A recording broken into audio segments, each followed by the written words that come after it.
এক ব্যক্তি 900 টাকায় একটি জিনিস ক্রয় করে 4 মাস পরে তা 963 টাকায় বিক্রি করলো। তার বার্ষিক শতকরা কত লাভ হলো? তাহলে 900 টাকায় জিনিস ক্রয় করে 4 মাস পরে 963 টাকায় বিক্রি করছে, বলছে যে বার্ষিক শতকরা কত লাভ হলো।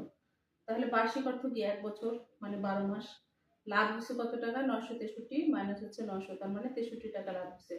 এই 63 টাকা লাভ হচ্ছে কত মাসে? 4 মাসে। তাহলে আমরা লিখলাম 900 টাকায় 4 মাসে লাভ হয় 63 টাকা। 900 টাকায় 1 মাসে লাভ হয় 63 ভাগ 4 টাকা। 1 টাকায় 1 মাসে লাভ হয় 63 ভাগ 4 গুণন হচ্ছে 900। 100 টাকায় 12 মাসে, যেহেতু বার্ষিক চেয়েছিল, তাহলে 100 টাকায় 12 মাসে কত হয়?